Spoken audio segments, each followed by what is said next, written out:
El cielo de la Ciudad de México pesa sobre las calles como una enorme e insoportable losa de plomo gris. Es una mañana gélida envuelta en esa llovizna fina y cortante que no limpia sino que ensucia, que se mete por los poros y te congela los huesos. En una calle apartada del bullicio frente a los muros altos y las rejas de hierro forjado de un colegio privado, hay una mujer de pie. Está empapada. El agua resbala por la tela de su abrigo oscuro, pero ella no parece sentir el frío.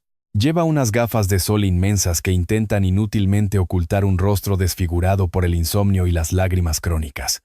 Sus manos pálidas y temblorosas sostienen unos cuantos billetes arrugados. Con la mirada llena de un terror reverencial, se acerca al guardia de seguridad de la escuela.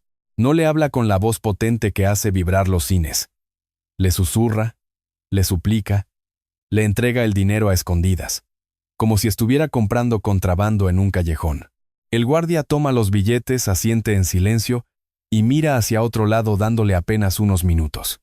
La mujer corre hacia la reja, entrelaza sus dedos congelados en el metal oxidado y presiona su rostro contra los barrotes con tanta fuerza que la piel se le marca. A lo lejos, en el patio del colegio, un par de niños juegan ajenos a todo. Ella no puede abrazarlos, no puede gritar sus nombres, solo puede mirar tragándose los sollozos para no hacer ruido mientras su alma se desangra gota a gota sobre el pavimento mojado. Si le quitaras las gafas oscuras a esa mujer, la nación entera se paralizaría de asombro. Detrás de ese rostro demacrado de esa madre mendigando sobras de tiempo en una acera sucia, se esconde Guillermina Jiménez Chaboya. El mundo entero, sin embargo, la venera bajo otro nombre, Flor Silvestre. Ella es la reina indiscutible de la canción ranchera, la estrella más deslumbrante de la época de oro del cine mexicano. La mujer de belleza indomable que cabalga sementales en la gran pantalla, y que años después se convertirá junto a Antonio Aguilar en el símbolo absoluto, perfecto e inquebrantable del amor eterno en México. Pero la imagen de cuento de hadas que te vendieron en las películas a color y en los espectáculos ecuestres es en el fondo una hermosa y elaborada mentira. Para llegar a ese altar de perfección y a ese amor de leyenda con Antonio Flor Silvestre, tuvo que atravesar descalza y sangrando las puertas del infierno. Quizá tú también conoces esa sensación. A lo mejor tú también has sentido alguna vez la asfixia paralizante de estar atrapado bajo el zapato de alguien que tiene mucho más poder que tú. Quizá tú también has tenido que sonreír en una fotografía familiar, o en un trabajo mientras por dentro sentías que te estaban arrancando el alma a pedazos, sabiendo que si te atrevías a levantar la voz, las consecuencias serían absolutamente devastadoras. Imagina el terror de enfrentarte a un sistema diseñado específicamente para aplastarte, de saber que la verdad está de tu lado, pero que tu verdugo tiene el dinero, los contactos y las llaves de tu propia prisión. Ahora toma esa impotencia corrosiva y ponla en el corazón de una madre a la que le acaban de arrancar a sus hijos por el simple crimen de querer ser libre. Hoy vas a descubrir 4 cosas que casi nadie se atreve a contar sobre Flor Silvestre. La primera revelación te arrastrará a las sombras de su primer gran cautiverio y te mostrará la verdadera y monstruosa naturaleza de su matrimonio con Francisco Rubiales, conocido por todos como el todopoderoso Paco Malgesto. Te contaré con detalles escalofriantes cómo esta unión nunca fue un romance, sino una dictadura de terror psicológico. Malgesto no era solo un presentador. Era el zar absoluto de la televisión y el entretenimiento en México, un hombre que sostenía la carrera de cualquier artista en la palma de su mano. Descubrirás cómo utilizó ese poder desmesurado para aislarla, controlarla y convertirla en un hermoso trofeo que adornaba su ego mientras la sometía a un régimen de infidelidades cínicas y abusos emocionales que destrozaron la autoestima de la estrella más brillante del país. La segunda verdad oscura desnudará el verdadero costo de sangre de su rebelión romántica. Analizaremos el instante en que la chispa de Antonio Aguilar se cruzó en su camino. Verás que este romance no fue una simple historia de telenovela, sino un acto de alta traición en el ecosistema machista del México de los años 50. Te revelaré cómo Flor Silvestre tomó la decisión más aterrorizante de su vida: desafiar abiertamente al hombre más poderoso del espectáculo para buscar su propia felicidad. Al atreverse a amar a Antonio y pedir el divorcio, Flor no solo estaba rompiendo un matrimonio, estaba escupiendo en la cara de un titán vengativo que no toleraría semejante humillación pública. La tercera revelación: Expondrá con una crudeza que te helará la sangre, la venganza más sádica, calculada y letal que un hombre con poder puede ejecutar. Malgesto no necesitó usar los puños. Usó el mazo de un sistema judicial corrupto y patriarcal. Te detallaré cómo este hombre orquestó una masacre legal para arrebatarle de tajo a sus 2 hijos mayores, Marcela y Francisco. Conocerás el horror de una madre a la que se le prohíbe por orden judicial acercarse a su propia sangre, empujándola a la clandestinidad, a sobornar guardias escolares y a vivir como una criminal fugitiva simplemente para poder escucharla concerar voz de sus niños a través del auricular de un teléfono público en las madrugadas. Y la cuarta, la revelación más asfixiante y cruel, diseccionará la maquinaria de aniquilación mediática que intentó borrar su nombre de la historia. Descubrirás cómo Paco Malgesto movió los hilos de toda la prensa nacional para ejecutar una campaña de difamación sin precedentes. Te relataré cómo Flor Silvestre fue arrastrada por el lodo en las portadas de los periódicos, etiquetada con las palabras más denigrantes, tachada de madre desnaturalizada y adúltera en una sociedad extremadamente conservadora que la condenó a la hoguera pública. Comprenderás la tortura silenciosa que tuvo que tragar durante décadas, subiendo a los escenarios para cantar con una sonrisa deslumbrante junto a Antonio Aguilar, mientras su alma estaba mutilada esperando en agonía el día en que sus hijos crecieran lo suficiente para poder buscarla. Te voy a avisar cuando llegue cada una de estas revelaciones. Si te vas antes del final, te pierdes la parte que más han intentado borrar. Para poder descender a la profundidad de este abismo, primero debes comprender el terreno sobre el cual se construyó esta tragedia. Flor Silvestre no nació siendo una reina intocable. Nació en un México rústico, duro y profundamente desigual, donde las mujeres eran educadas para obedecer y soportar. Su vulnerabilidad no fue un accidente. Fue la herramienta perfecta que los hombres de poder utilizaron para intentar doblegarla. La historia de la madre llorando frente a la reja oxidada de aquel colegio comenzó muchísimo antes en las raíces de una infancia que forjó a una guerrera, pero que también la dejó peligrosamente expuesta a los depredadores del purtos espectáculo. Para entender cómo una de las mujeres más deslumbrantes, talentosas y amadas de la historia de México terminó mendigando una fracción de segundo para ver a sus propios hijos, a través de una reja de hierro tenemos que arrancar de cuajo la fachada de lentejuelas. Tenemos que apagar las luces del set de grabación, silenciar los mariachis y viajar en el tiempo hacia un México crudo, áspero y profundamente despiadado. 1938. Una niña asustada envuelta en ropas gastadas camina con la cabeza gacha por las calles de tierra polvorienta de Salamanca, Guanajuato, esquivando las miradas duras de un entorno que no perdona la debilidad. 1958. La diosa intocable del cine de oro mexicano. La estrella multimillonaria que factura fortunas que paraliza a la nación entera, desde las pantallas de plata, y que duerme en mansiones custodiadas. ¿Cómo se recorre el abismo que separa a esa niña frágil de la leyenda inmortal que se tiene que quebrar, torcer y cicatrizar dentro de la psique de una mujer para que, teniendo el mundo entero rindiéndose a sus pies, permita que un hombre la reduzca a la más absoluta y denigrante esclavitud emocional? Guillermina Jiménez Chaboya. El verdadero nombre detrás del mito de Flor Silvestre no nació en una cuna de cristal. Nació en el vientre de un México posrevolucionario, en un Guanajuato rural donde la pobreza no era solo una condición económica. Era una sentencia de vida.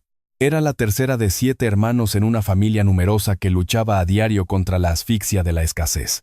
Su padre Jesús Jiménez era un hombre recio, un carnicero de oficio, que se ganaba el pan entre la sangre, los cuchillos y la frialdad de los mataderos.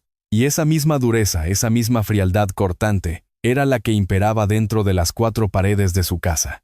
En el México rural de los años 30, el hogar no era un refugio de amor incondicional y palabras dulces. Era un cuartel militar, gobernado por la figura incuestionable del patriarca.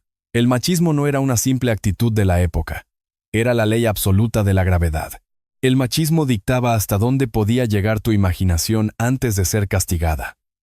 El machismo decidía a qué edad dejabas de ser una niña, para convertirte en una propiedad negociable. El machismo establecía con una brutalidad sistemática que el único valor de una mujer residía en su capacidad para callar, obedecer, servir y soportar el dolor sin derramar una sola lágrima que incomodara al hombre de la casa. Guillermina creció en un entorno donde el amor no se regalaba. El amor, o al menos la ausencia de castigo, se tenía que ganar a través de la sumisión total. La figura paterna era un monolito de autoridad distante, severo, un hombre cuyas reglas eran absolutas. La falta de un abrazo cálido, la escasez de validación emocional y el terror constante a desobedecer las estrictas normas familiares comenzaron a moldear una psique peligrosamente vulnerable. Para sobrevivir en esa casa, la niña aprendió a hacerse pequeña, a silenciar sus propios deseos, a complacer a la figura de autoridad masculina a cualquier costo. Guarda este detalle. Graba esta herida psicológica con fuego en tu memoria. Guarda el recuerdo de esta niña que aprendió que la seguridad solo provenía de obedecer a un hombre poderoso, dominante y aterrador. Guarda este detalle bajo 7 llaves, porque es exactamente esta cicatriz infantil, este condicionamiento profundo y enfermizo hacia la figura patriarcal, lo que explica por qué, muchísimos años después, la gran Flor Silvestre cometería el error más devastador de su vida.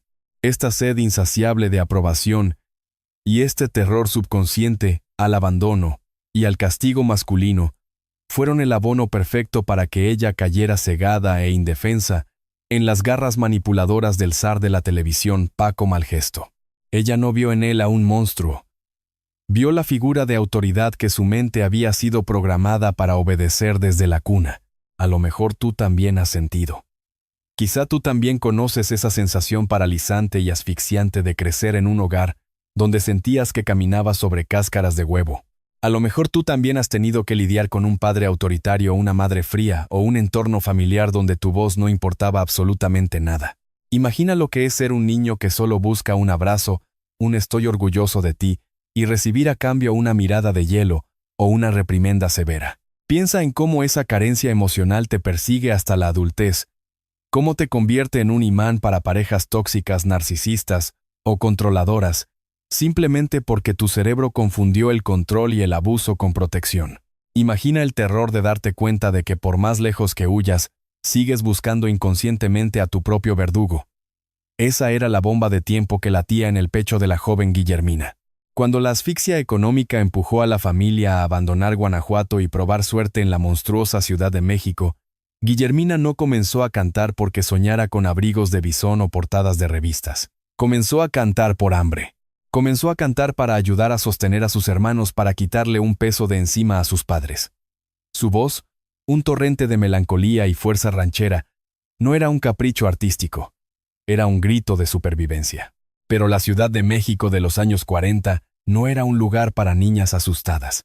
El mundo del espectáculo, las carpas, los teatros y las estaciones de radio eran un inmenso y oscuro tanque de tiburones. Hombres poderosos con puros en la boca y fajos de billetes en los bolsillos acechaban desde las sombras buscando jovencitas hermosas, pobres y hambrientas de éxito para devorarlas vivas. Guillermina tenía el talento de un ángel, la belleza de una diosa terrenal y la vulnerabilidad psicológica exacta, precisa y milimétrica que los depredadores de la industria huelen a kilómetros de distancia. La niña de Salamanca estaba a punto de convertirse en Flor Silvestre. Estaba a punto de tocar el cielo con las manos y llenar sus bolsillos de oro. Pero lo que ella no sabía era que el boleto de entrada a ese paraíso mediático le iba a costar la libertad, la dignidad, y eventualmente la llevaría a protagonizar el viacrucis maternal más desgarrador, cruel y documentado de la historia del país. El telón apenas se estaba levantando, y el diablo vestido con trajes a la medida ya la estaba esperando en la primera fila. El salto de la miseria anónima a las marquesinas luminosas y parpadeantes de la Ciudad de México nunca es un ascenso angelical. Es en la abrumadora mayoría de los casos un pacto faustiano, una transacción fría y despiadada en la que la moneda de cambio es tu propia alma. A finales de la década de los 40 y principios de los 50, la capital mexicana era un monstruo deslumbrante que devoraba juventud. La radio, específicamente la mítica estación XCW, y la naciente industria del cine de oro, eran feudos absolutos controlados por un puñado de hombres de traje impecable, puros humeantes y morales de alcantarilla. En ese ecosistema de depredadores, Guillermina Jiménez, rebautizada artísticamente como Flor Silvestre, Era la presa más codiciada, exquisita y vulnerable de todas. ¿Qué tiene que entregar una adolescente de provincia aterrorizada por el hambre de su familia para que los magnates le abran las puertas del Olimpo del entretenimiento? Lo entregó todo. Entregó su nombre de pila, su inocencia campirana y su derecho a decir no. Los primeros pasos de Flor Silvestre en los escenarios del Teatro Colonial y en las cabinas de radio no fueron los de una diva empoderada. Fueron los de una obrera del espectáculo trabajando jornadas inhumanas rodeada de lobos que se disfrazaban de mentores y representantes. Su belleza exótica con esos ojos rasgados y melancólicos y su voz que poseía la fuerza de la tierra y la tristeza de los oprimidos la convirtieron inmediatamente en una máquina de hacer dinero para otros. Pero el éxito absoluto en el México de mediados del siglo XX requería un padrino. Requería la validación del sistema patriarcal. Y fue entonces en el cenit de su ingenuidad cuando el diablo se presentó ante ella vistiendo el traje más elegante del país y ostentando el micrófono más poderoso de la nación. Francisco Rubiales, mundialmente temido y reverenciado bajo el seudónimo de Paco Malgesto. Piensa en eso un momento. Detente a analizar el nivel de asimetría, de desproporción monstruosa en esta dinámica de poder. Malgesto no era simplemente un presentador de televisión o un cronista taurino. Era el arquitecto supremo de la opinión pública. Era un hombre que tenía la capacidad absoluta de construir la carrera de una estrella de la noche a la mañana, o de destruirla, pisotearla y desterrarla al olvido absoluto con un solo comentario al aire. Era un titán, arrogante, carismático hasta la médula narcisista, y acostumbrado a que absolutamente nadie, mucho menos una mujer, desafiara sus órdenes. Cuando Malgesto posó sus ojos en la joven Flor Silvestre, no vio a una compañera de vida, no vio a una igual. Vio el diamante en bruto más valioso de la temporada. Vio un trofeo de casa mayor que necesitaba exhibir en la vitrina de su inmenso ego. Pero tenía idea esa joven de origen humilde de que estaba cruzando el umbral de su propia prisión. Sabía mientras firmaba contratos discográficos y aceptaba los cortejos de este titán mediático que estaba entrando voluntariamente a una jaula de oro macizo. Entendía que el hombre que le prometía el como cetros, sol, la luna, las portadas de revistas y la protección absoluta, en realidad estaba tejiendo una red de araña, de la cual sería casi imposible escapar con vida.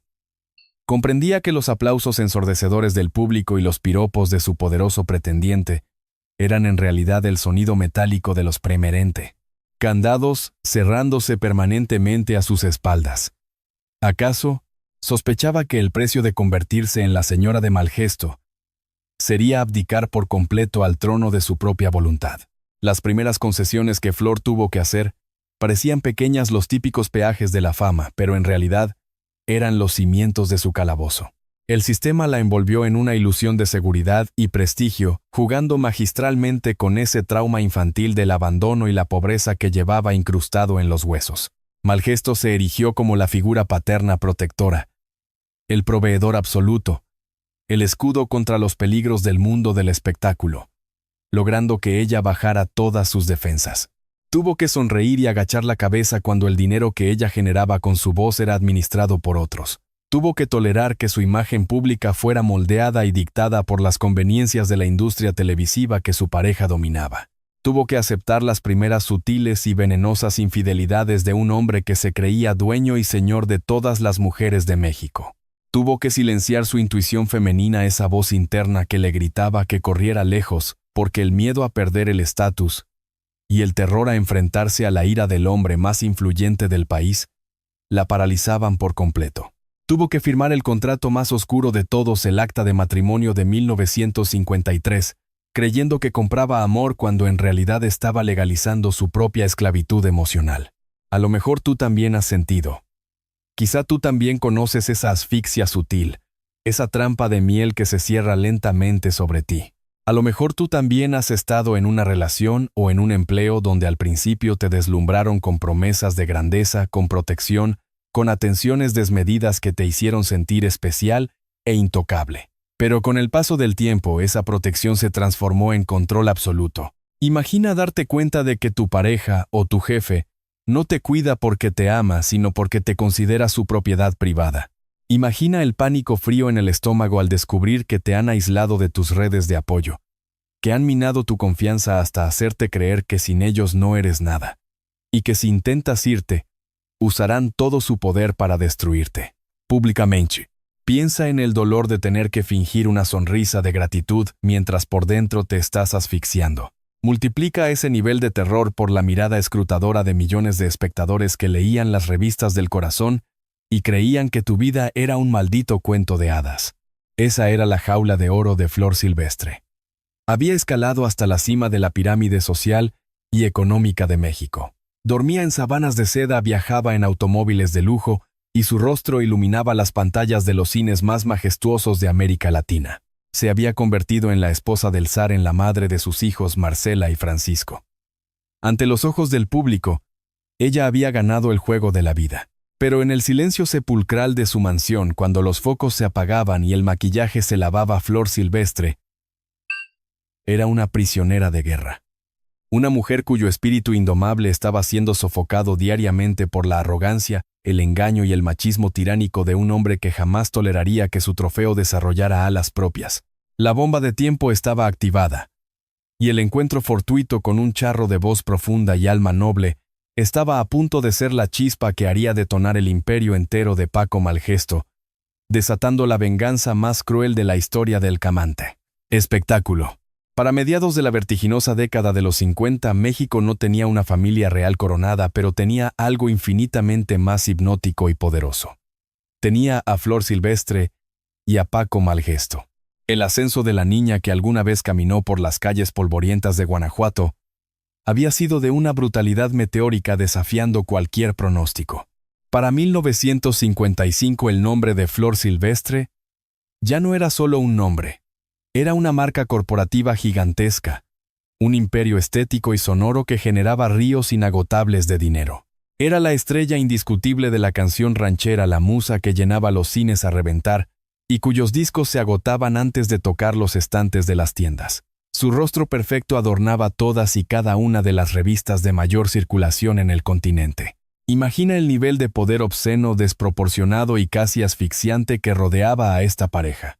Visualiza las inmensas mansiones en los fraccionamientos más exclusivos y blindados de la capital, como el Pedregal de San Ángel, con sus jardines laberínticos, sus muros de piedra volcánica y sus ejércitos de servidumbre uniformada.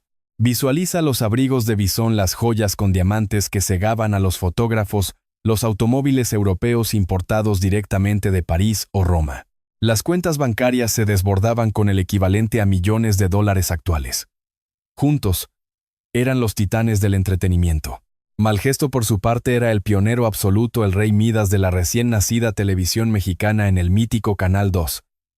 Un hombre que con un solo movimiento de su mano decidía qué artista comía y qué artista moría de hambre.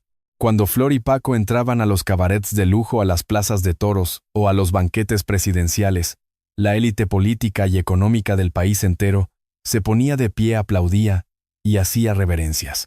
Eran a los ojos de un público hipnotizado la encarnación perfecta del triunfo, la riqueza y el amor. Pero detrás de los pesados cortinajes de terciopelo, la majestuosidad de este palacio de cristal ocultaba una podredumbre estructural terrorífica. La reina del cine no vivía en un castillo. Vivía en una celda de máxima seguridad, finamente decorada.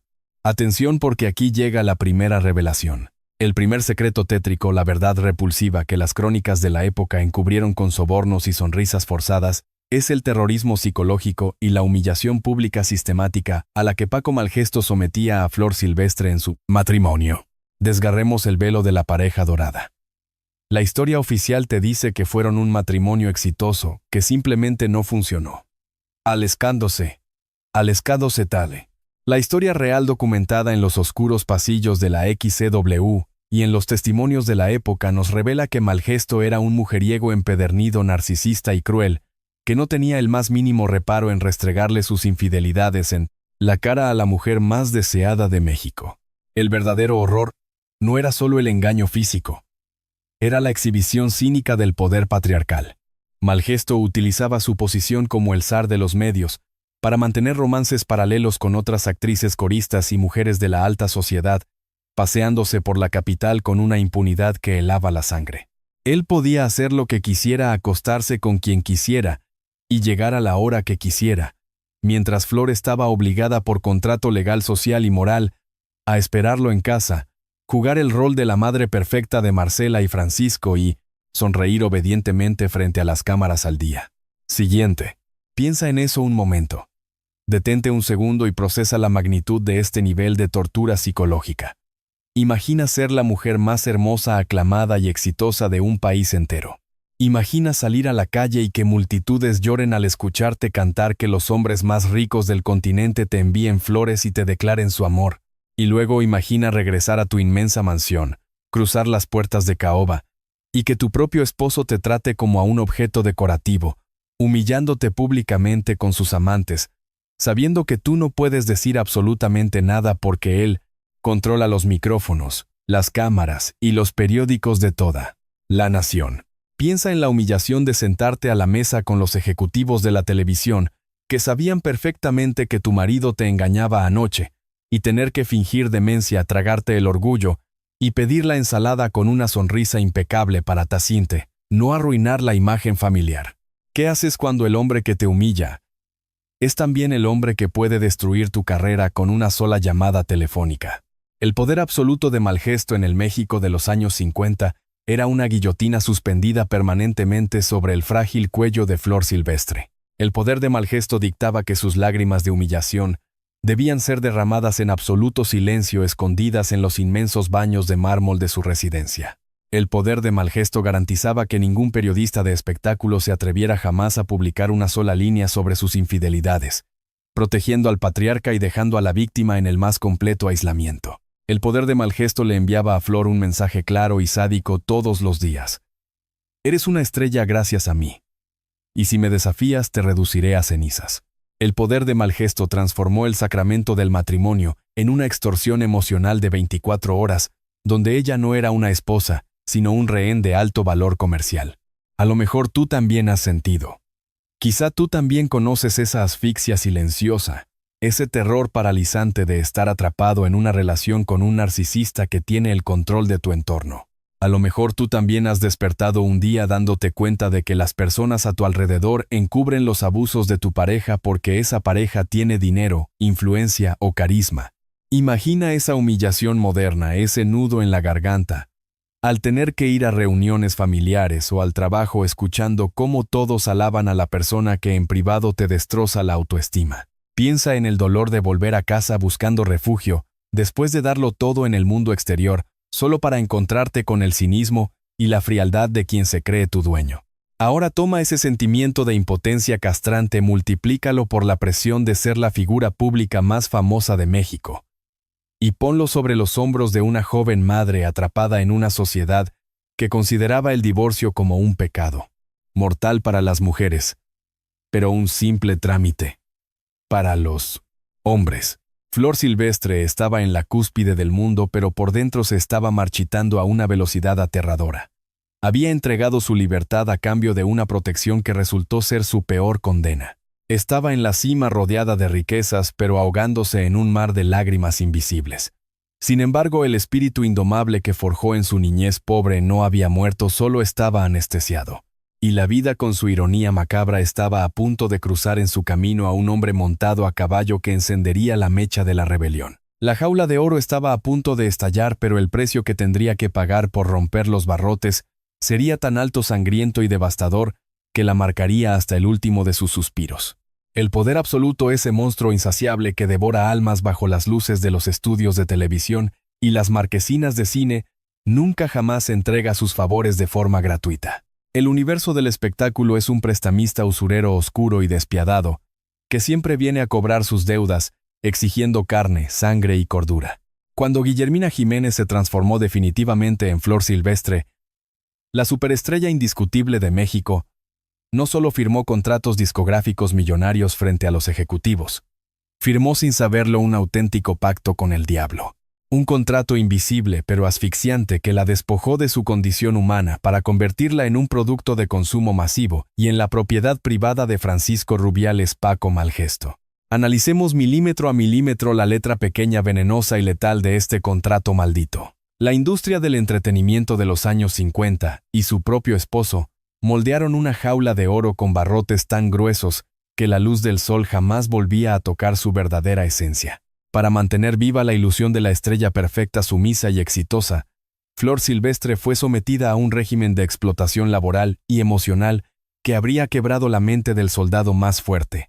El pacto maldito exigía que la reina de la canción ranchera sonriera impecable ante los flashes de los fotógrafos, aunque por dentro sus órganos estuvieran colapsando por el agotamiento, rodando películas de sol a sol y grabando discos en la Muntorenino. Madrugada.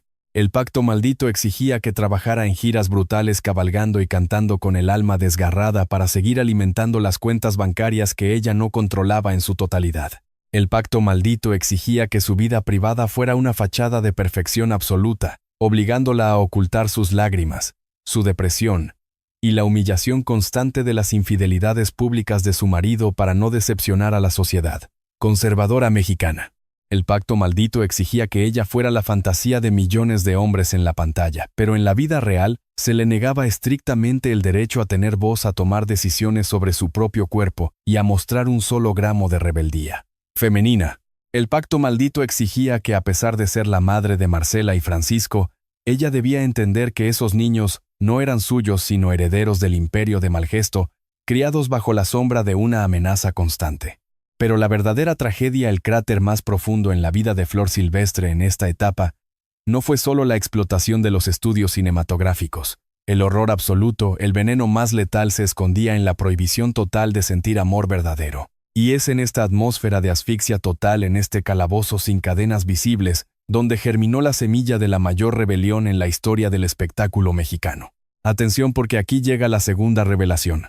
El segundo secreto oscuro, la pesadilla que las películas románticas han romantizado hasta el cansancio, es la verdadera aterradora y suicida naturaleza de su romance con Antonio Aguilar. Desgarremos de una vez por todas ese velo de cuento de hadas. La historia de amor entre Flor Silvestre y Antonio Aguilar no fue un dulce encuentro predestinado bajo un arco iris. Fue un acto de alta traición, una conspiración clandestina y un desafío directo a la mafia mediática de México. En la década de los 50, para una mujer casada y casada nada menos que con el zar de la televisión, fijarse en otro hombre no era simplemente un desliz romántico. Era firmar su propia sentencia de muerte social y profesional. Detente un segundo y escucha esto. Cuando la chispa entre Flor y Antonio se encendió en los sets de filmación o en las cabinas de radio de la ex-CW, ellos sabían perfectamente que estaban jugando con fuego sobre un barril de pólvora. Malgesto tenía ojos y oídos en cada rincón de la industria. Cada maquillista, cada técnico de iluminación, cada reportero de espectáculos podía ser un espía a sueldo del todopoderoso presentador. Por lo tanto, el amor de la pareja no floreció en cenas románticas a la luz de las velas. Floreció en el terror. Tuvieron que esconderse como criminales fugitivos.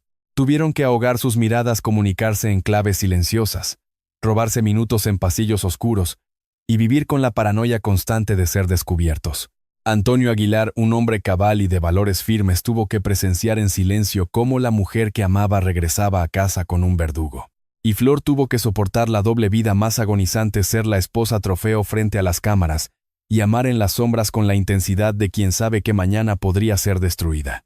Piensa en eso un momento. Visualiza la carga psicológica de amar profundamente a alguien que te respeta, que te trata como a un ser humano igual y valioso, pero saber que si le das la mano en público, el hombre con el que estás legalmente casada desatará un numisada de Sada. Apocalipsis.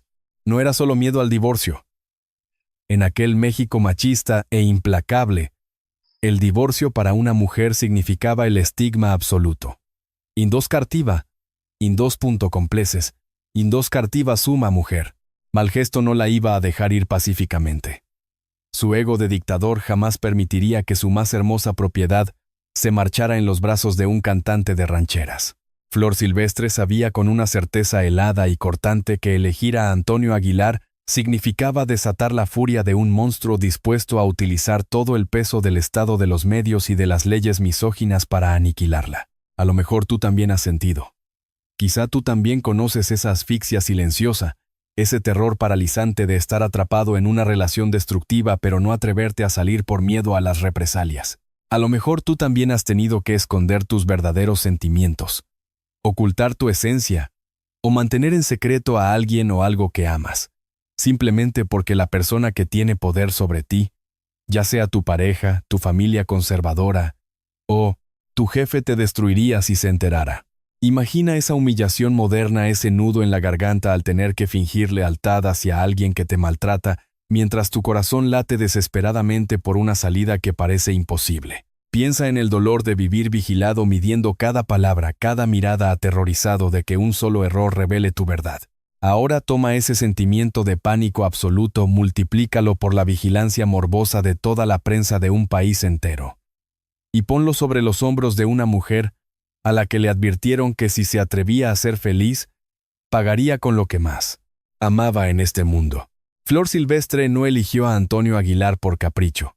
Lo eligió porque era su única balsa de salvación en un océano de abuso narcisista. Sin embargo, el contrato demoníaco que había firmado con la fama y con Paco Malgesto no contemplaba cláusulas de salida.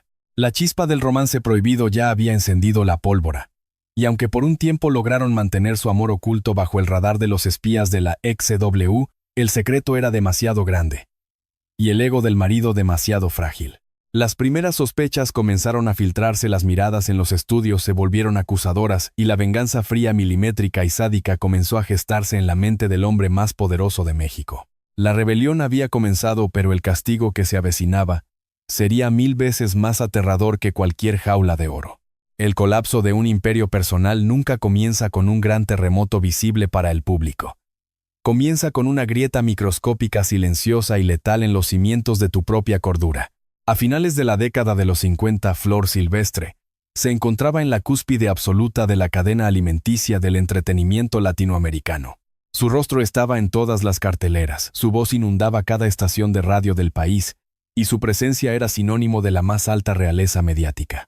Sin embargo, el aire que respiraba en la cima era un gas tóxico que la estaba asfixiando lentamente. La rebelión romántica que había comenzado a gestar en su corazón al enamorarse de Antonio Aguilar fue el catalizador que expuso la verdad más repulsiva de su existencia.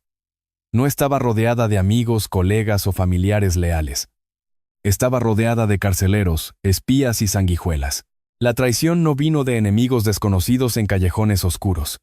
La traición más sangrienta siempre viene de aquellos que tienen las llaves de tu casa y conocen tus secretos. Cuando Flor Silvestre empezó a dar las primeras señales de agotamiento, cuando su mirada comenzó a desviar la atención hacia la posibilidad de un divorcio y una vida libre, el ecosistema entero que la rodeaba se quitó la máscara. Descubrió con el terror de quien se asoma a un precipicio sin fondo que su propio equipo de trabajo le era absolutamente desleal. Sus asistentes, sus maquillistas, los directores de las películas que protagonizaba y los productores de sus discos. Todos y cada uno de ellos comían de la mano de Paco Malgesto. La industria entera era un inmenso panóptico, una prisión de cristal donde cada suspiro de Flor, cada lágrima derramada en un camerino y cada minuto de retraso era inmediatamente reportado al escritorio de su marido. Ella era el producto estrella, pero él era el dueño de la fábrica. Y la traición financiera fue igualmente devastadora. A pesar de trabajar jornadas esclavas de 18 horas, de filmar éxito tras éxito y de vender montañas de vinilos, Flor se dio cuenta de que no era dueña de su propio sudor. En aquel México machista y corporativo, las ganancias de la esposa eran administradas por el patriarca. Malgesto, actuando como su esposo y amo absoluto de su carrera, controlaba las cuentas, los contratos y los bienes. Si ella decidía huir, no solo enfrentaría el estigma social, enfrentaría la ruina económica total. Le habían robado su trabajo frente a sus propias narices, disfrazando el saqueo corporativo bajo el sagrado manto del matrimonio. Pero la puñalada más profunda, la que verdaderamente le destrozó el alma, fue la traición del entorno social y familiar. En esa sociedad hipócrita de mediados de siglo, las infidelidades descaradas y públicas de Paco Malgesto eran celebradas como trofeos de su virilidad. Se le aplaudía su donjuanismo. Pero cuando comenzaron los rumores de que Flor Silvestre, la madre, la esposa, la mujer, quería separarse, y había encontrado consuelo en un hombre bueno y respetuoso, como Antonio Aguilar, las puertas del infierno se abrieron bajo sus pies. Sus propias amistades de la alta sociedad le dieron la espalda, aterrorizadas de perder el favor del todopoderoso Malgesto. La dejaron absolutamente sola, aislada en medio de una multitud que la adoraba en la pantalla, pero que la condenaba al fuego eterno en la vida real. Piensa en eso un momento. Detente un segundo. y sumérgete en la oscuridad asfixiante de esta soledad de proporciones monstruosas. Imagina estar en un set de grabación rodeada de 50 personas que te sonríen, te arreglan el vestido y te traen agua, pero sabiendo con una certeza gélida en el estómago que cualquiera de ellos te vendería por unas cuantas monedas o por un favor en la televisión. Imagina el terror de no poder desahogarte con nadie, de no poder levantar el teléfono para pedir ayuda porque la persona al otro lado de la línea correrá a contarle tus planes a tu verdugo. Piensa en la humillación de generar millones de pesos con tu garganta y tus lágrimas, para luego tener que pedirle permiso y dinero a tu propio abusador para comprarle un juguete a tus hijos. Imagina estar en la cima del Everest con el mundo entero gritando tu nombre, pero sintiéndote más acorralada, más pequeña y más aterrorizada que un animal acorralado en un matadero. ¿Qué haces cuando el mundo entero ama a tu personaje, pero todos desprecian tu humanidad? ¿En quién confías cuando la misma sangre y las mismas alianzas te han puesto un precio en la cabeza? La soledad de Flor Silvestre en este periodo es una de las tragedias psicológicas más profundas y menos contadas de la historia de México. No podía confiar en la prensa porque su esposo era el rey de los medios. No podía confiar en el sistema judicial porque en los años 50 los jueces comían en la misma mesa que los magnates de la televisión. No podía confiar en su círculo íntimo porque el miedo a Malgesto era infinitamente más grande que cualquier lealtad hacia ella. Se convirtió en una isla de miseria en un océano de reflectores.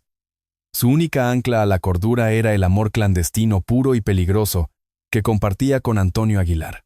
Él se convirtió en su confidente, en el único hombre que no quería explotarla sino salvarla. Pero el amor, por más fuerte que sea a veces, es la carnada perfecta que los demonios utilizan para tender la trampa final. Paco Malgesto, un depredador con un ego tan grande como el país entero, no tardó en oler la rebelión.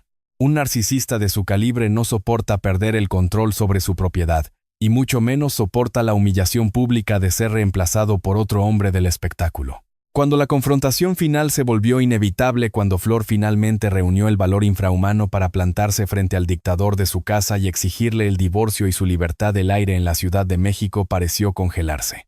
Malgesto no gritó. No la golpeó físicamente. Los hombres con ese nivel de poder, con esa maldad refinada y sociópata, no necesitan usar los puños para destruir a una mujer. Ellos usan las instituciones. Ellos usan el miedo. Ellos usan exactamente aquello que la víctima ama más en el mundo para arrancarle el corazón sin derramar una sola gota de sangre. La grieta en el muro de su matrimonio se había convertido en un abismo negro. Y Flor Silvestre, cegada por la esperanza de la libertad, estaba a punto de descubrir que el precio que el sistema patriarcal le cobraría por intentar ser feliz no se pagaría con dinero ni con fama. Se pagaría con la carne de su propia carne. El infierno apenas estaba a punto de desatar sus llamas más sádicas.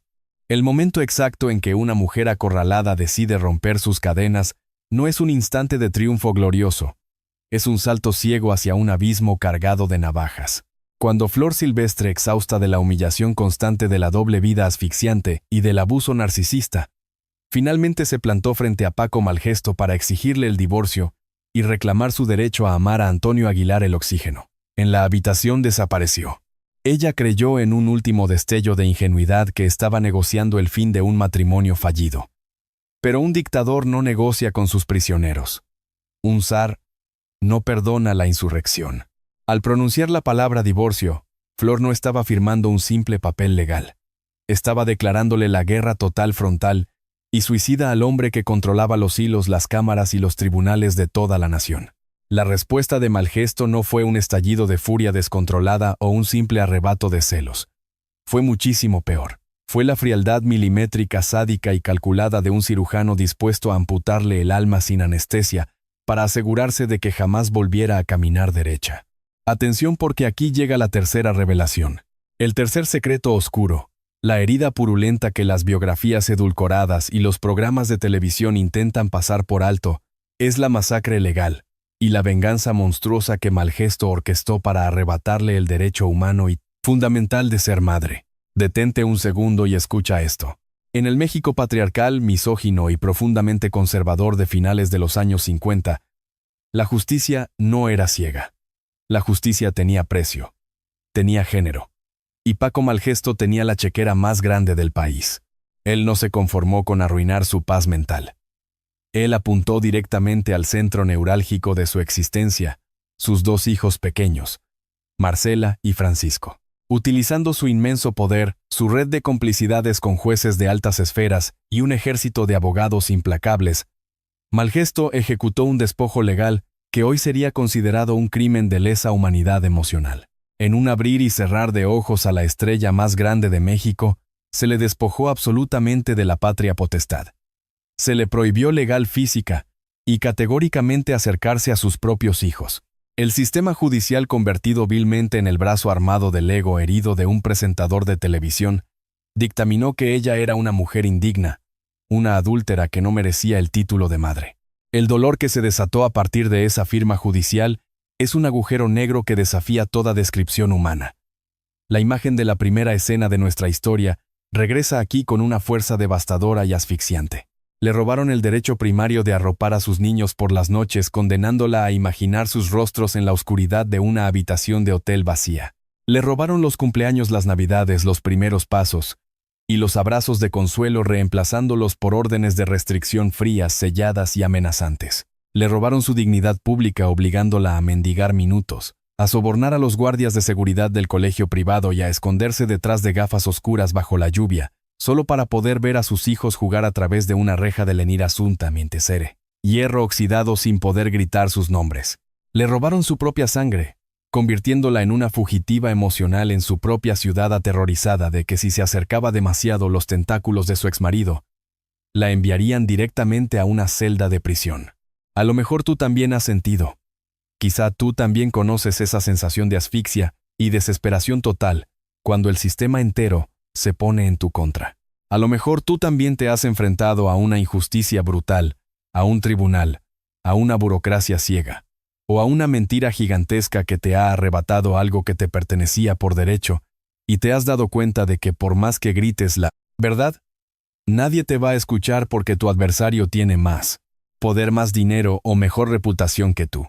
Imagina esa parálisis, ese dolor físico en el pecho, al saber que tus propios hijos están siendo criados por el monstruo que te destruyó, y que ese mismo monstruo les está envenenando la mente en tu contra todos los días. Piensa en el terror de vivir cada segundo de tu vida preguntándote si tus hijos pensarán que los abandonaste sin poder decirles que estás luchando con uñas y dientes, tragando sangre para volver a verlos. Pero la aniquilación no terminó en los pasillos de los tribunales. Para que la venganza fuera absoluta y ejemplar, Malgesto necesitaba destruir su imperio económico y borrar su nombre de la historia. Y lo hizo con la precisión de un bombardero. La maquinaria de difamación se encendió a toda marcha. Malgesto movió sus hilos venenosos en las redacciones de todos los periódicos, revistas de espectáculos y estaciones de radio del país. De la noche a la mañana, Flor Silvestre dejó de ser la intocable reina de la canción ranchera. La narrativa fue manipulada con una perversión asquerosa. Los titulares la crucificaron. Las columnas de chismes la tacharon de mujerzuela, de madre desnaturalizada, de esposa traidora, que había tirado a sus pobres hijos indefensos a la basura para correr a revolcarse en los brazos de un amante. El público, esa misma masa amorfa que apenas ayer le rogaba por un autógrafo y lloraba de emoción en sus conciertos masivos, demostró su naturaleza más caníbal, voluble y despiadada. La sociedad conservadora mexicana se unió al linchamiento mediático con un placer morboso y repulsivo. Las mujeres que antes imitaban sus peinados ahora la señalaban con asco en las calles. Los promotores que se hicieron asquerosamente ricos vendiendo sus discos ahora cancelaban sus contratos de tajo por miedo a represalias directas de Televicentro y del círculo íntimo de Malgesto. La destrozaron. La desollaron viva en la plaza pública del escarnio mediático, arrojando su reputación a los perros. ¿Cómo te defiendes cuando el diablo es el dueño exclusivo de la imprenta? ¿A quién le gritas tu verdad cuando todos los micrófonos del país están apagados y controlados por tu abusador? El abismo al que Flor Silvestre fue arrojada era oscuro, gélido y absoluto. Había logrado escapar del calabozo de su matrimonio, sí, y tenía a Antonio Aguilar sosteniendo su mano temblorosa, en medio de la tormenta, enfrentando juntos el huracán de odio. Pero el precio de esa libertad había sido la amputación de su alma materna. Estaba libre, pero estaba rota. Era una estrella, pero su cielo se había colapsado por completo. El castigo ejemplar de la élite patriarcal se había cumplido a la perfección. habían demostrado que ninguna mujer, por más talentosa, hermosa o amada que fuera, podía desafiar al sistema machista sin perderlo absolutamente todo. Sin embargo, en la profundidad insondable de esa noche eterna, el verdadero carácter de Guillermina Jiménez apenas estaba por revelarse. El mundo ciego por el morbo creyó que la habían enterrado para siempre sin darse cuenta de que en realidad solo la habían plantado. El polvo de la carnicería legal finalmente se asentó dejando a su paso una zona de desastre emocional absoluto. Flor Silvestre había escapado de las garras de su matrimonio y había encontrado un refugio genuino y profundamente leal en Antonio Aguilar. Juntos ante el boicot de una industria que los consideraba parias, construyeron un imperio alterno. Armaron su espectáculo ecuestre y recorrieron los pueblos y las plazas de toros, esquivando el monopolio mediático de la capital. Se convirtieron en la dinastía Aguilar, en millonarios por derecho propio y en el símbolo de la familia mexicana. El público los veía sonreír a caballo y creía que el final feliz por fin había llegado. Pero las sonrisas en el espectáculo son a menudo las máscaras mortuorias del dolor. Detrás del maquillaje, el alma de Flor seguía desangrándose. Y ahora llegamos a la cuarta y última revelación. Si has llegado hasta aquí, esto es para ti. El secreto más aterrador, la atrocidad que la historia oficial de la televisión mexicana intentó sepultar bajo décadas de homenajes hipócritas, es el pacto de silencio institucional y la complicidad perversa de la élite mediática, proteger al abusador y amordazar a la víctima. Desgarremos este último velo. El horror no terminó el día que el juez le arrebató a sus hijos.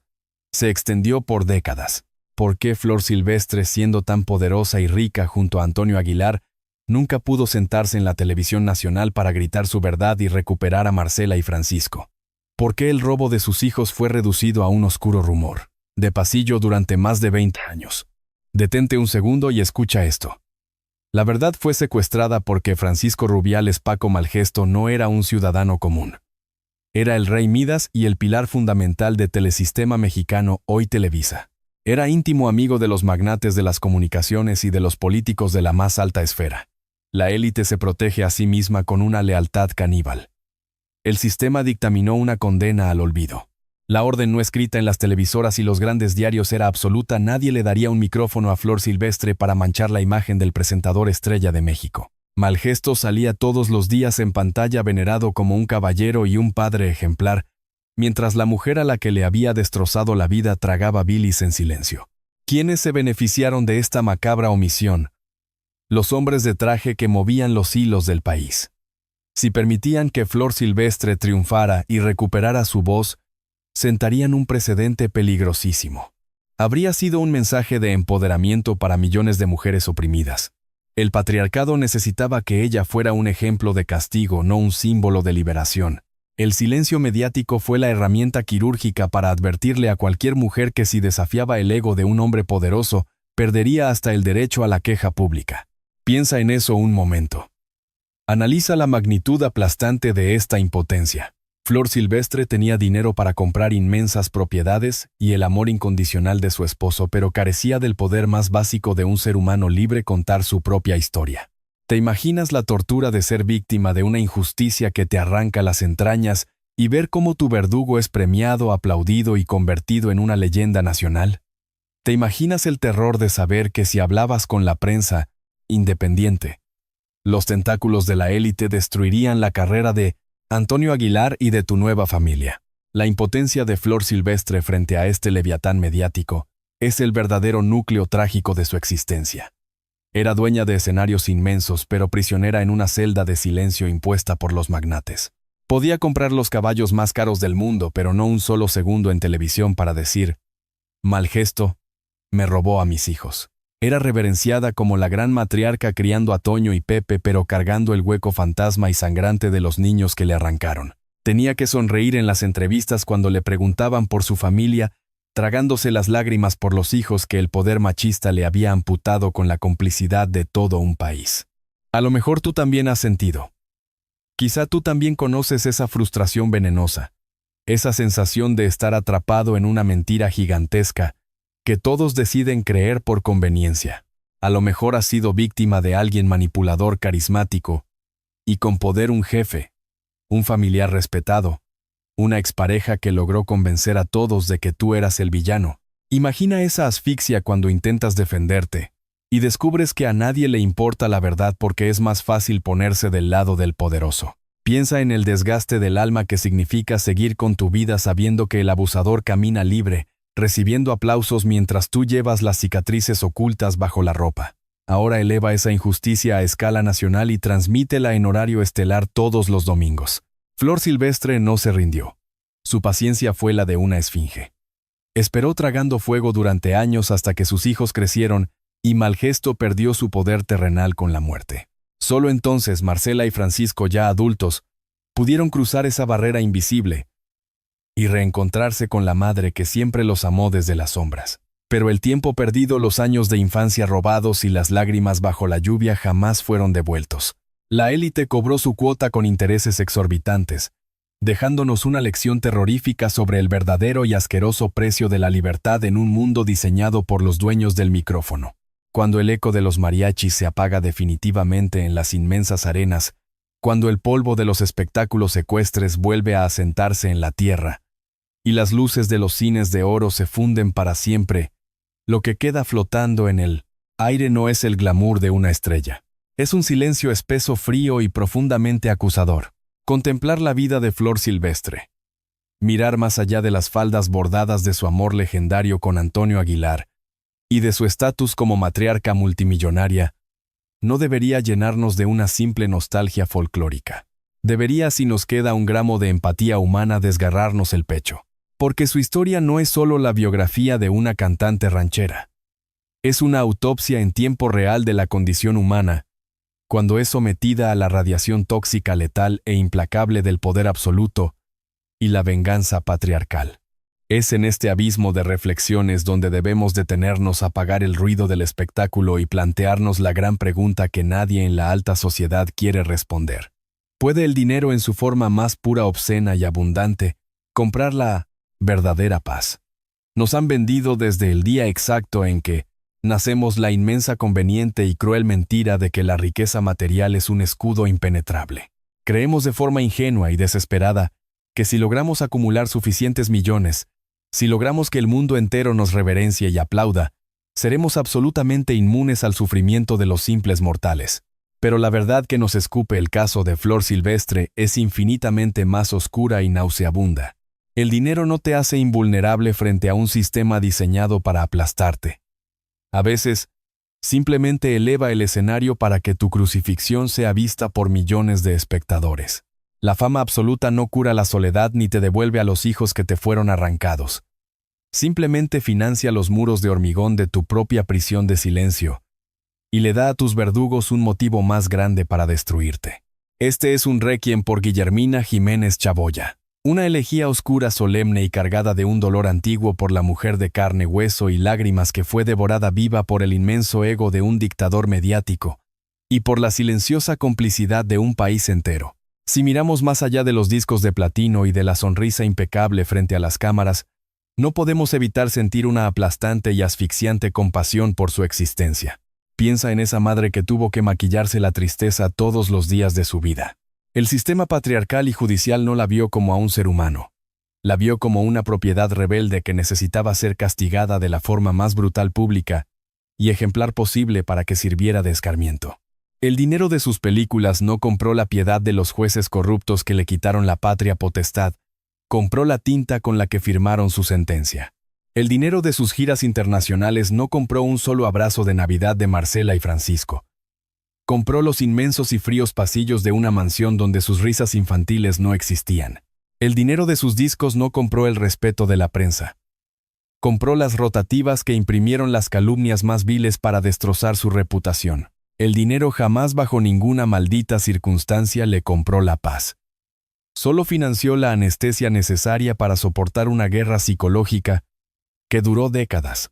Imagina el cansancio crónico, la fatiga destructiva de tu propia alma, cuando descubres que estás en la cima del mundo, que tienes el amor del hombre perfecto a tu lado, pero que te falta la mitad de tu corazón, porque un burócrata dictaminó que eres una mala madre. Es muy fácil, casi adictivo, mirar a las celebridades desde la seguridad de nuestras pantallas y pensar que sus tragedias no son reales porque lloran en autos de lujo. Es muy fácil juzgar a Flor Silvestre y pensar que no sufrió tanto porque al final del día terminó siendo una mujer inmensamente rica. Pero antes de lanzar la última piedra de la indiferencia, quiero que mires detenidamente el reflejo de tu propia vida, en el espejo roto de su agonía.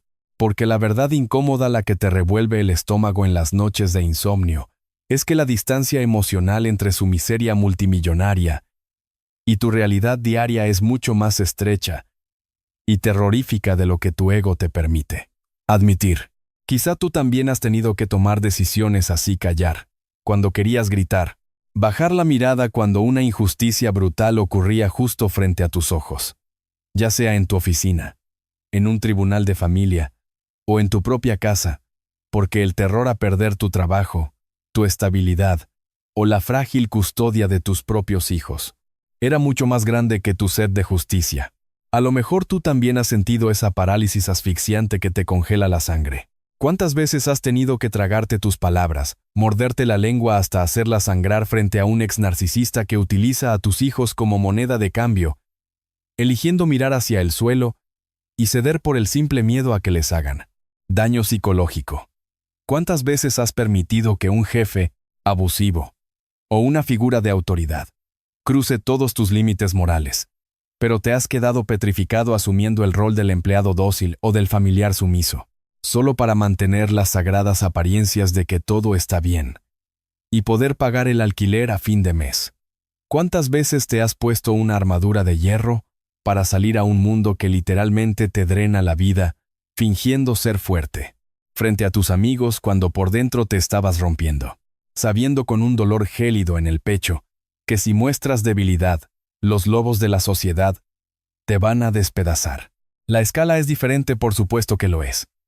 Tú no tienes a los periódicos nacionales publicando mentiras sobre tu divorcio, ni tu dolor se negocia en los pasillos de Televisa. Tus lágrimas no son fotografiadas por paparazzis para que todo un continente opine sobre tu capacidad como madre o como padre. Pero la anatomía de la rendición, de la impotencia y del dolor es exactamente la misma. La estructura psicológica del abuso de poder, del miedo a perder a quienes amas y del instinto crudo de supervivencia es idéntica en una mansión del Pedregal que en un pequeño departamento de interés social.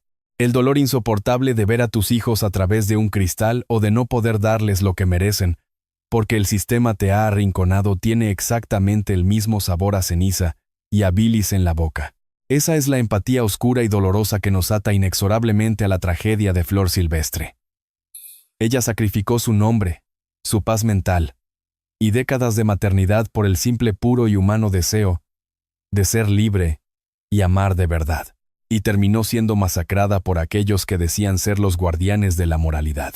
Y tú y yo, y millones de personas, vendemos y sacrificamos silenciosos pedazos de nuestra alma todos los días, aguantando abusos del sistema solo para poder sobrevivir y proteger a los nuestros.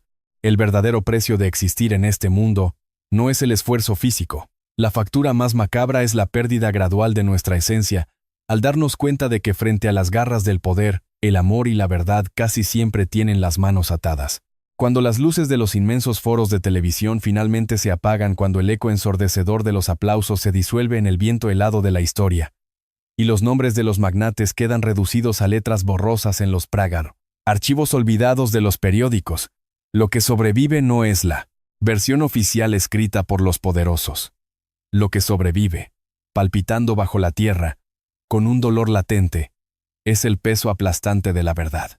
Guillermina Jiménez Chaboya, la inmortal y venerada Flor Silvestre, cruzó el umbral de la eternidad, dejando tras de sí un imperio ecuestre incomparable, una dinastía musical multimillonaria y la imagen enmarcada del romance más puro, envidiado de todo México.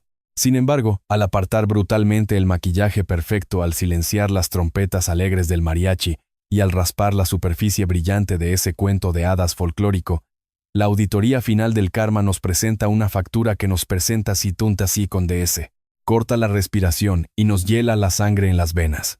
Porque en las altas y oscuras esferas del patriarcado y la riqueza absoluta, la libertad de una mujer nunca ha sido considerada un derecho fundamental. Siempre ha sido catalogada como una transacción sádica. y el saldo definitivo que ella tuvo que pagar por atreverse a romper sus cadenas fue absolutamente devastador. El precio de su legendaria voz fue la mutilación sistemática de su propia voz materna silenciada por tribunales corruptos que le prohibieron arrullar a sus pequeños en la oscuridad de la noche. El precio de su belleza inigualable fue convertirse en el trofeo de caza mayor más codiciado encadenado y humillado por el narcisismo voraz del zar indiscutible de la televisión mexicana. El precio de intentar escapar de su asfixiante calabozo matrimonial fue la masacre legal y emocional que le arrancó las entrañas frente a un país entero que aplaudía de pie a su verdugo. El precio de encontrar el amor puro, leal y verdadero en los brazos de Antonio Aguilar fue ser desollada viva en la plaza pública del escarnio, crucificada y calumniada, como la peor de las traidoras por una prensa vendida servil, profundamente misógina. El precio de su libertad y de su dignidad como mujer fue la condena de la clandestinidad, la humillación de tener que mendigar sobras de tiempo, sobornando guardias para poder llorar a escondidas detrás de una reja oxidada de un colegio bajo. La lluvia helada.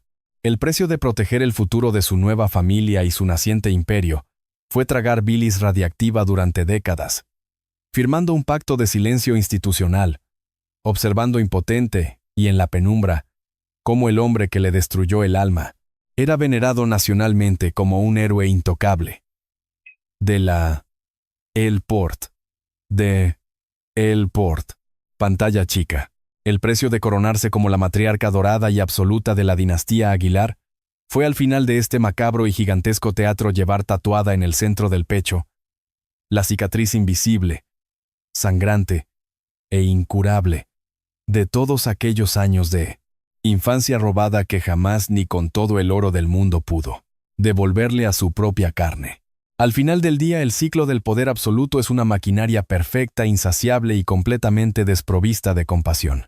Los verdaderos dueños del país, aquellos dictadores de traje impecable y moralidad podrida, que firman sentencias desde los despachos oscuros, los juzgados comprados y los consejos de administración, jamás piden perdón. Jamás derraman una sola lágrima genuina por las almas humanas que trituran bajo las suelas de sus costosos zapatos. Simplemente mueven sus influencias, reescriben la historia oficial en los periódicos de la mañana, blindan sus repugnantes privilegios y buscan con una frialdad clínica y sociópata a la siguiente víctima, al siguiente espíritu libre dispuesto a desafiarlos para volver a romperlo en 1000 pedazos. El juego de las élites es un casino perverso, oscuro y manipulado, donde la casa nunca pierde, y donde el amor verdadero, la rebeldía y la búsqueda de la felicidad son castigados con la misma brutalidad, saña y crueldad que el peor de los crímenes. En el inframundo de los poderosos, las instituciones no tienen corazón, ni empatía, ni sed de justicia. Solo tienen dientes afilados siempre listos para desgarrar a los más vulnerables. Si esta historia te tocó, si alguna vez has sentido el peso del sistema aplastándote, o te has visto obligado a soltar lo que más amas por culpa del abuso de poder, suscríbete al canal y activa las notificaciones. La próxima semana vamos a hablar de El orfanato del diablo, los contratos de sangre, las desapariciones encubiertas y el imperio de terror detrás del productor infantil más intocable de América Latina. Nos vemos ahí. Y recuerda, nunca confíes ciegamente en las leyendas de la televisión, porque las sombras más letales siempre se esconden detrás de los focos más brillantes.